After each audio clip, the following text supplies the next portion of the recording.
¿Los gentiles deben guardar los mandamientos? Un creyente verdadero es aquel que persevera en la santidad, y eso quiere decir que debe cumplir dos requisitos: creer en Yeshua y guardar los mandamientos del Creador. Así lo leemos en Apocalipsis 14:12. Esta es la perseverancia de los santos, los que guardan los mandamientos del Creador y tienen la fe de Yeshua. Un creyente deja de ser un gentil en el momento en el que cumple con estos criterios. Es considerado hijo de Elohim, lo que quiere decir que adquiere ciudadanía, linaje de Israel, y eso te lo demostraré en este video. Entonces, la pregunta clave es: ¿los gentiles deben guardar los mandamientos? Bienvenido a Hazak Be'ematz, esfuérzate y sé valiente. Para responder esta pregunta quiero hablar de varios temas que sé serán de bendición. Así que vamos a empezar con el primer tema: ¿qué es un gentil? Vamos a comenzar por el Antiguo Testamento, o conocido como Tanaj en raíces hebreas. La palabra gentil en hebreo es goí, que significa nación, pueblo o multitud. El plural es goim, naciones. Y en este sentido, Israel también es clasificada como goí al tratarse de una nación. Es decir, en la Torá y los profetas, Israel también fue llamada gentil.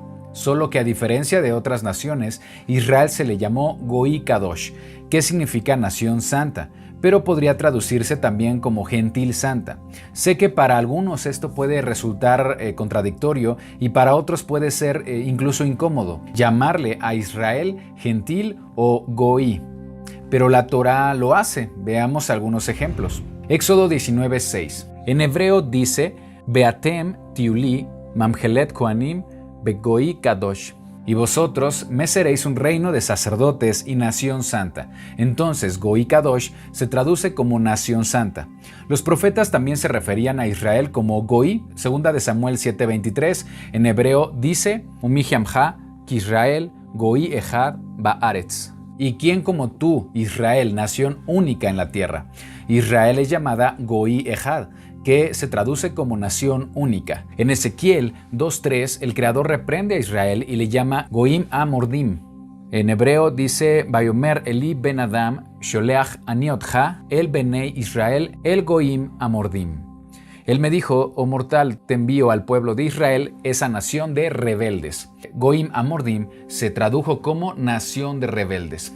Israel literalmente es llamado Goí santo, o nación única, si guarda los mandamientos del Creador, o Goim Hamordim, nación de rebeldes, si no guarda los mandamientos.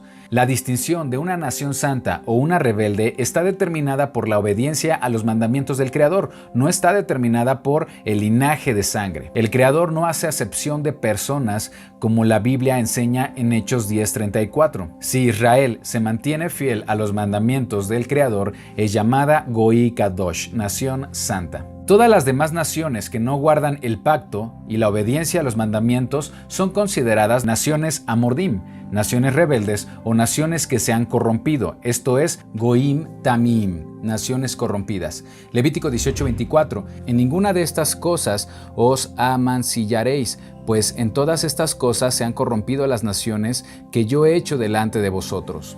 Levítico 20:23, y no andéis en las prácticas de las naciones que yo echaré de delante de vosotros, porque ellos hicieron todas estas cosas y los tuve en abominación. Entonces, Israel es Goí Kadosh. La palabra Kadosh significa consagrado, distinto o apartado. Lo que hace que Israel sea una nación única y apartada son los mandamientos que el Creador les ha brindado a través de su Torá. Deuteronomio 4, 7, 8. Porque ¿qué nación grande hay que tenga dioses tan cercanos a ellos como lo está Adonai, nuestro Elohim, en todo cuanto le pedimos? ¿Y qué nación grande hay que tenga estatutos y juicios justos como es toda la ley que yo pongo hoy delante de vosotros? Y aquí Israel es llamada Goí Gadol, que se traduce como nación grande. Deuteronomio 10, 12 y 13. Ahora pues, Israel, ¿qué pide Adonai tu Elohim de ti? Sino que temas a Adonai tu Elohim, que andes en todos sus caminos y que lo ames y sirvas a Adonai tu Elohim con todo tu corazón, con toda tu alma, que guarde los mandamientos de Adonai y sus estatutos que yo te prescribo hoy para que tengas prosperidad.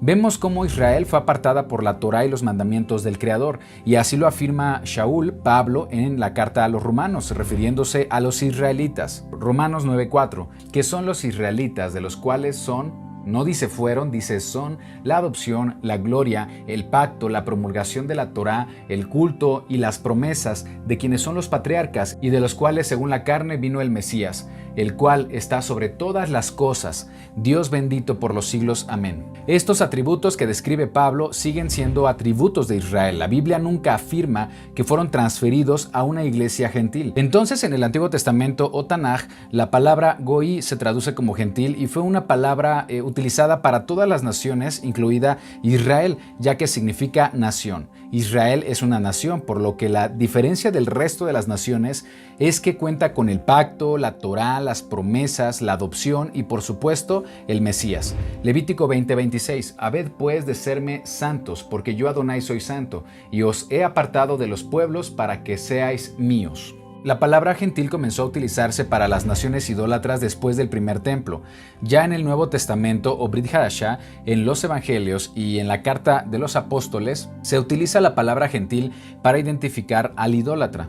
Es la palabra griega etnikos o etnos, que podríamos traducir como foráneo, persona extranjera o que tiene costumbres ajenas a Israel. Es un término que se utiliza para referirse a dos tipos de personas.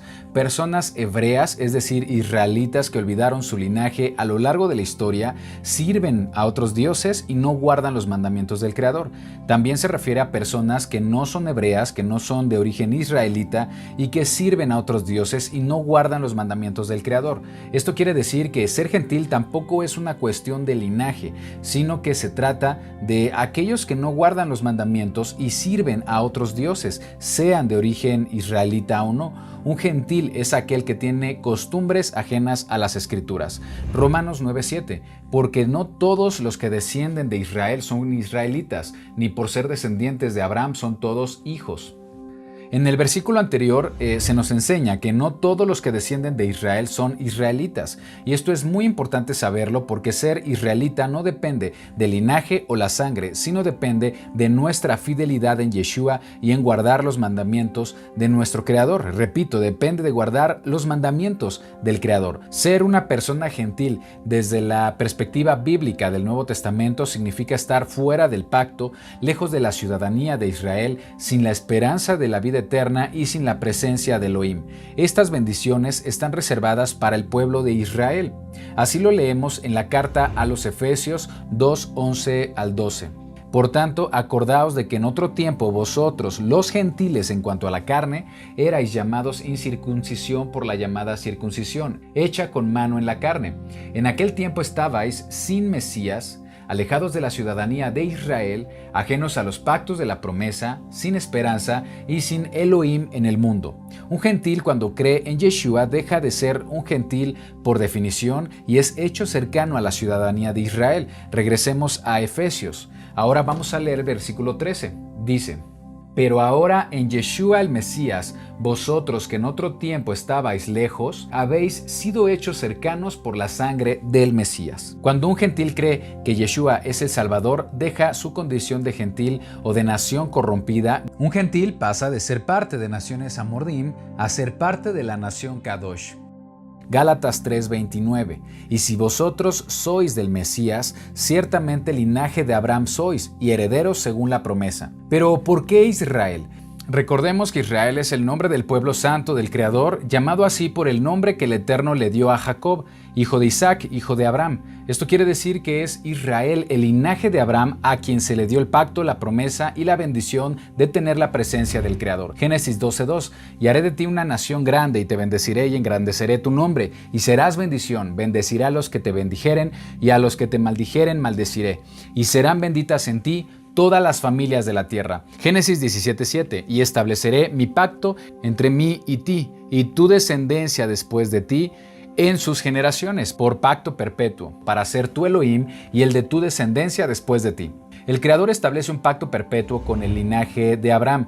Esta condición no ha cambiado en el Nuevo Testamento. En muchos versículos se declara que nuestro Creador es el Elohim de Israel y que la función de Yeshua es la salvación y la restauración de Israel. Nunca dice la Biblia que vino a fundar una nueva religión. Mateo 15:31. La multitud se maravillaba viendo a los mudos hablar, a los mancos sanados, a los cojos andar y a los ciegos ver, y glorificaban a Elohim de Israel Israel, Lucas 1:16. Refiriéndose a Yeshua dice, y hará que muchos de los hijos de Israel se conviertan a Adonai Elohim de ellos. Hechos 5:31, refiriéndose a Yeshua también, dice, a este, Elohim ha exaltado con su diestra por príncipe y salvador, para dar a Israel arrepentimiento y perdón de pecados. Hechos 10:36, Elohim envió mensaje a los hijos de Israel anunciando el evangelio de la paz por medio de Yeshua el Mesías. Hechos 13:17, el Dios de este pueblo de Israel escogió a nuestros padres y enalteció al pueblo, siendo ellos extranjeros en tierra de Egipto, y con brazo levantado los sacó de ella. Hechos 13:23, de los descendientes de este, conforme a la promesa, Elohim ha provisto a Israel un Salvador que es Yeshua. Mateo 10:6, sino oíd antes a las ovejas perdidas de la casa de Israel.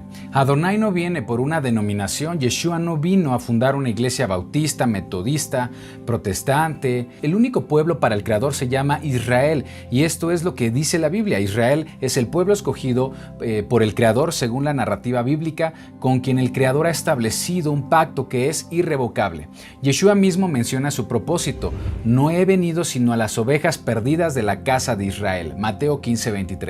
Este último versículo también nos enseña una gran verdad. ¿Por qué Yeshua dice que no ha venido sino a las ovejas perdidas de la casa de Israel? ¿Quiénes son las ovejas perdidas de la casa de Israel? En la Biblia, en el Antiguo Testamento, Israel se dividió en dos partes, las tribus del norte y las tribus del sur. Las tribus del norte se les llamó la casa de Israel, también se le llamó la casa de Efraín o casa de Jacob. Y las tribus del sur se les llamó casa de Judá o casa de David. La casa de Judá está conformada por la tribu de Judá, de Benjamín y levitas principalmente, que regresaron del exilio de Babilonia y de los cuales vienen los judíos en el tiempo de Yeshua. En cuanto a la casa de Israel, fue una historia distinta.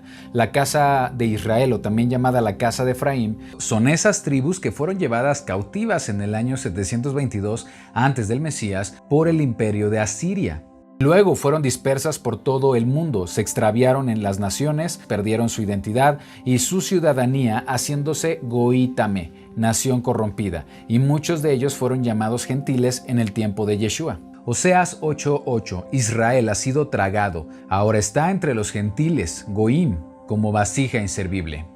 El propósito de Yeshua es recuperar a esas tribus que se les llama en la Biblia la casa de Israel, para volver a juntarlos en un solo pueblo Israel junto con la casa de Judá, bajo su Torá, su pacto y promesas.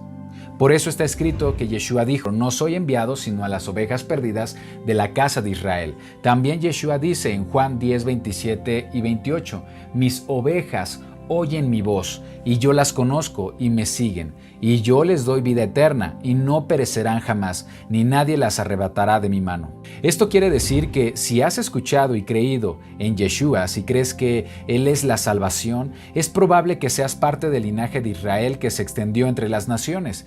Es decir, eres una oveja perdida de la casa de Israel. Hay cristianos devotos de la Escritura, apasionados por adorarle, por alabarle, por escudriñar la palabra del Eterno, y de alguna manera puede ser que por su sangre corra linaje de alguna de las tribus perdidas que han escuchado la voz de su pastor. La función de Yeshua es unir a los dos pueblos para formar uno solo.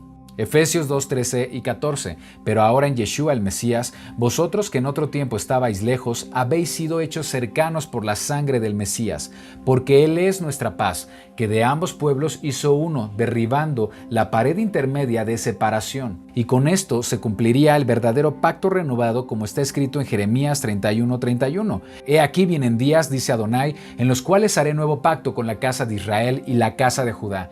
Pero este es el pacto que haré con la casa de Israel después de aquellos días, dice Adonai. Daré mi Torá en su mente y la escribiré en su corazón. Y yo seré a ellos por Elohim y ellos me serán por pueblo. Este es el verdadero pacto renovado, que el Creador pondrá su Torá en nuestra mente y nuestro corazón, y seremos un pueblo para Adonai, y Adonai será nuestro Dios.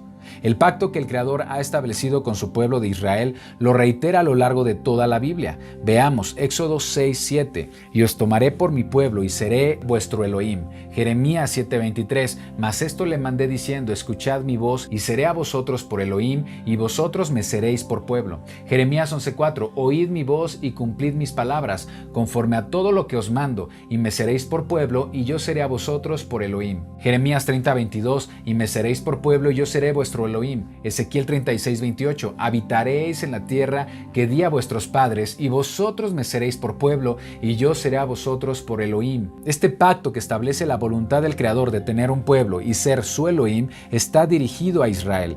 Y ahora en el Nuevo Testamento este propósito no cambia. Segunda de Corintios 6:16, porque vosotros sois el templo de Elohim viviente, como Elohim dijo, habitaré y andaré entre ellos, y seré su Elohim y ellos serán mi pueblo. Hebreos 8:10, pondré mis leyes en la mente de ellos y sobre su corazón las escribiré, y seré a ellos por Elohim y ellos me serán por mi pueblo. Este pacto se cumple en Apocalipsis 21:3, he aquí el tabernáculo de Elohim con los hombres, y él morará con ellos, y ellos serán su pueblo, y Elohim mismo estará con ellos como su Elohim. El Creador ha establecido un solo pueblo, y con este pueblo el Creador ha establecido un pacto, una alianza.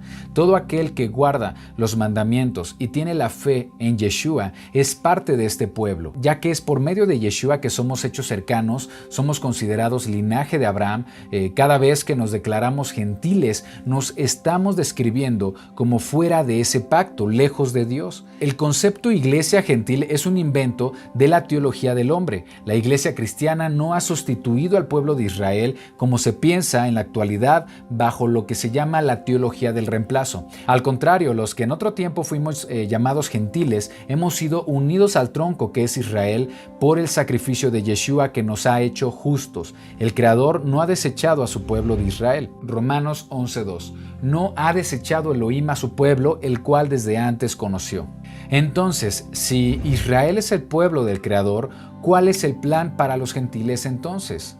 Los gentiles, las naciones que están fuera del pacto y la ciudadanía de Israel también son parte del plan de salvación del Creador, como lo declara la Torá, porque recordemos que para la Torá no hay distinción en cuanto a raza o etnia, sino todo depende de guardar los mandamientos de Dios. De hecho, Pablo enseña en Romanos 3:29. ¿Es Elohim solamente Elohim de los judíos? ¿No es también Elohim de los gentiles? Ciertamente, también de los gentiles. Veamos qué plan tiene el Creador para los gentiles, es decir, para las demás naciones. Recordemos, el pacto que el Creador hace es con Abraham. Génesis 22:18, en tu simiente serán benditas todas las naciones de la tierra, por cuanto obedeciste mi voz.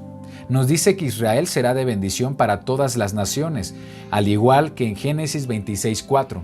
Multiplicaré tu descendencia como las estrellas del cielo y daré a tu descendencia todas estas tierras, y todas las naciones de la tierra serán benditas en tu simiente. La Biblia dice que todas las naciones, todos los gentiles, Goim, serán bendecidos por el linaje de Abraham, que es Israel. Y aun ellos, si no permanecieren en incredulidad, serán injertados, pues poderoso es Elohim para volverlos a injertar. Porque si tú fuiste cortado del que por naturaleza es olivo silvestre, y contra naturaleza fuiste injertado en el buen olivo. Esto está en Romanos 11, 23 y 24. También la Biblia registra la bendición profética que hizo Jacob sobre Efraín. Recordemos que la casa de Israel, las tribus perdidas, también se les llama la casa de Efraín, Génesis 48, 19. Refiriéndose a Efraín, su descendencia formará plenitud de naciones, que también se traduce como plenitud de gentiles. Aquí nos dice que de la tribu de Efraín se formarán plenitud de gentiles. Vamos a conectar este versículo con Romanos 11, donde se utiliza también este término de plenitud de gentiles. Romanos 11:25, porque no quiero, hermanos, que ignoréis este misterio, para que no seáis arrogantes en cuanto a vosotros mismos, que ha acontecido a Israel endurecimiento en parte hasta que haya entrado la plenitud de los gentiles. Esto quiere decir que hay un endurecimiento del pueblo de Israel, tanto de la casa de Judá en cuanto no reconoce a Yeshua como el Mesías, y también en la casa de Efraín, al ser gentiles que han aceptado a Yeshua, pero no aceptan la Torah del Creador. Esta condición continuará en parte hasta que haya entrado la plenitud de los gentiles, es decir, hasta que el Evangelio, el conocimiento de Elohim y la fe en Yeshua se haya esparcido por todas las naciones, por todos los gentiles, y reconozcan a Yeshua como el Salvador. Es algo que ya está sucediendo. La verdad de la Torah comienza a enseñarse y estamos regresando a nuestra raíz hebrea y a un mayor conocimiento de la voluntad del Creador. Este evento se muestra en Apocalipsis 7, 9 y 10. Después de esto miré, y he aquí una gran multitud, la cual nadie podía contar, de todas las naciones, y tribus, y pueblos, y lenguas que estaban delante del trono y en la presencia del Cordero, vestidos de ropas blancas y con palmas en las manos, y clamaban a gran voz diciendo: la salvación pertenece a nuestro Elohim, que está sentado en el trono, y al Cordero.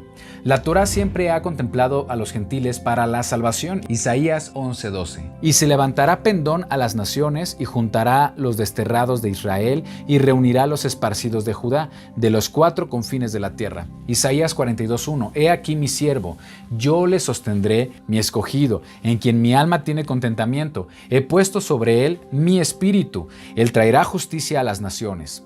Isaías 42:6. Yo, Adonai, te he llamado en justicia y te sostendré por la mano. Te guardaré y te pondré por pacto al pueblo, por la luz de las naciones. Isaías 49:6. Poco es para mí que tú seas mi siervo para levantar las tribus de Jacob y para que restaures el remanente de Israel. También te di por luz de las naciones, para que seas mi salvación hasta lo postrero de la tierra. El Creador en su plan de salvación contempla a la casa de Judá, a la casa de Israel y a las naciones que no sean linaje, pero decidan tener la fe de Yeshua y guardar los mandamientos de Elohim. Isaías 56:6-7. Y a los hijos de los extranjeros que sigan a Elohim para servirle y que amen el nombre de Elohim para ser sus siervos, a todos los que guarden el día de reposo para no profanarlo y abracen mi pacto, yo los llevaré a mi santo monte y los recrearé en mi casa de oración. Sus holocaustos y sus sacrificios serán aceptos sobre mi altar, porque mi casa será llamada casa de oración para todos los pueblos. Como gentiles debemos morir a nuestra pasada manera de vivir, y si hemos aceptado a Yeshua, ahora somos parte de la ciudadanía, injertados en el buen olivo que es Israel, y nuestra permanencia está en guardar los mandamientos del Creador. El gentil entra en un proceso llamado santidad, que implica caminar en la Torá, en la voluntad del Eterno. Y aquí es donde respondemos la pregunta: ¿los gentiles deben guardar los mandamientos? La respuesta es sí, los gentiles que han creído deben guardar los mandamientos. Así se enseña en el Nuevo Testamento después de que los apóstoles se dieron cuenta que también los gentiles están contemplados en el plan de salvación. En el libro de Hechos se registra que los gentiles comenzaron a creer en Yeshua. Hay 2 eventos importantes. Uno se menciona en Hechos 10. El Espíritu de Santidad le mostró a Pedro, a través de un sueño, que el Evangelio debe llevarse a los gentiles. Pedro lo reconoce en Hechos 10:34. Entonces Pedro, abriendo la boca, dijo: en verdad comprendo que Dios no hace acepción de personas, sino que en toda nación gentil se agrada del que le teme y hace justicia, es decir, guarda sus mandamientos. Otro evento es cuando muchos gentiles creyeron en el mensaje de Pablo, Hechos 13:42. Cuando salieron ellos de la sinagoga de los judíos, los gentiles les rogaron que el siguiente día de reposo les hablasen de estas cosas. Aquí Pablo y un pequeño grupo de apóstoles predicaban el evangelio en las sinagogas en Shabbat, donde acudían judíos y gentiles. En este pasaje describe cómo gentiles, al escuchar a Pablo, se maravillaron con la enseñanza y pidieron a Pablo que continuara hablando del evangelio en el siguiente Shabbat. Así que veamos qué sucedió. Hechos 13:44. El siguiente Shabbat se juntó casi toda la ciudad por oír la palabra de Elohim. Recordemos las palabras de Yeshua: mis ovejas oyen mi voz. A raíz del incremento de los gentiles que comenzaron a creer, está registrado en Hechos 15 que en el Concilio de Jerusalén se determinó qué es lo que debe enseñarse a los gentiles que han creído en Yeshua. Entonces es en Hechos 15, en el Concilio de Jerusalén, donde se determina el proceso de santidad que un gentil debe llevar mediante una enseñanza e introducción gradual de la Torá. Después de un debate acerca de lo que un gentil debe guardar, se estableció comenzar con 4 principios que en realidad son mandamientos de la Torá y que están relacionadas a la idolatría. Hechos 15:19 dice: yo juzgo que no se inquiete a los gentiles que se convierten a Elohim, sino que se les escriba que se aparten de las contaminaciones de los ídolos, de fornicación, de ahogado y de sangre. Estos 4 mandamientos son tomados de la Torá: no contaminarse con sacrificado a ídolos, la fornicación, estrangulado o ahogado, no comer sangre. Estas 4 instrucciones están ligadas totalmente a la idolatría. Se sabe que prácticas religiosas en esos tiempos consistían en comer animales sacrificados a los ídolos como forma de adoración. También existía la prostitución religiosa, el consumo de sangre y el estrangulamiento ritual de animales, es decir, animales sacrificados sin derramar la sangre, que va en contra de la Torá. Estas 4 acciones estaban relacionadas con dejar la práctica de la idolatría. Entonces, lo primero que debe abstenerse un gentil es de idolatría y prácticas relacionadas a esta. ¿Esto quiere decir que los gentiles solo deben guardar estos 4 mandamientos? Claro que no. ¿Qué sucede con los demás mandamientos como honrar a los padres, no mentir o no asesinar? Evidentemente, los demás mandamientos serían enseñados en Shabbat. Para estos creyentes va a continuar la enseñanza de la Torá. Si seguimos leyendo Hechos 15, lo vamos a descubrir. Hechos 15, 20 y 21. Sino que se les escriba que se aparten de las contaminaciones de los ídolos, de la fornicación, de ahogado y de sangre. Porque Moisés, desde tiempos antiguos, tiene en cada ciudad quien lo predique en las sinagogas, donde es leído cada día de reposo, cada día de Shabbat. ¿Qué quiere decir esto? Que lo primero es salir de la idolatría y después, cada Shabbat, continuar aprendiendo los mandamientos de la Torá. En otras palabras, poco a poco irían instruyéndose para poder crecer y poner en práctica la palabra de Elohim, curiosamente en día Shabbat. Es como un niño que comienza primero a gatear y luego a caminar. Así, el gentil aprende a desprenderse de la idolatría, que es prioridad, y luego, con el paso del tiempo, dedicación y estudio, forjar su carácter en semejanza al Mesías. Esto nos enseña que en el tiempo de los apóstoles, entre los primeros creyentes, siguió enseñándose la Torá en los días Shabbat, como lo dijo Yeshua en una de sus últimas enseñanzas. Mateo 23, 1 al 3. Entonces habló Yeshua a la gente y a sus discípulos diciendo: en la cátedra de Moisés se sientan los escribas y los fariseos, así que todo lo que os digan que guardéis, guardadlo y hacedlo, mas no hagáis conforme a sus obras, porque dicen y no hacen. La cátedra de Moisés era el lugar desde el cual los escribas y fariseos leían la Torá. Esa es la razón por la que Yeshua dijo que todo lo que digan en la lectura de la Torá fuera hecho, pues se trataba de los mandamientos del Creador, mas no hagan conforme a sus obras, porque ellos no hacían lo que la Torá enseñaba. Éxodo 19, 5, 6. Ahora pues, si diereis oído a mi voz y guardareis mi pacto, vosotros seréis mi especial tesoro sobre todos los pueblos, porque mía es toda la tierra, y vosotros me seréis un reino de sacerdotes y gente santa. Apocalipsis 14:12. Esta es la perseverancia de los santos, los que guardan los mandamientos del Creador y tienen la fe de Yeshua. Si eres creyente y dices conocer a Yeshua, entonces deberías tomar en serio lo que se escribió en 1 de Juan 2, 3 al 6. Y en esto sabemos que nosotros le conocemos si guardamos sus mandamientos. El que dice yo le conozco y no guarda sus mandamientos, el tal es mentiroso y la verdad no está en él. Pero el que guarda su palabra, en este verdaderamente el amor de Elohim se ha perfeccionado. Por esto sabemos que estamos en él. El que dice que permanece en él debe andar como él anduvo. Ahora, si debemos guardar los mandamientos, ¿quiere decir que debemos lapidar a los pecadores como dice el Antiguo Testamento? Eso lo responderé en el siguiente video. Busquemos la verdad porque la verdad nos hará libres.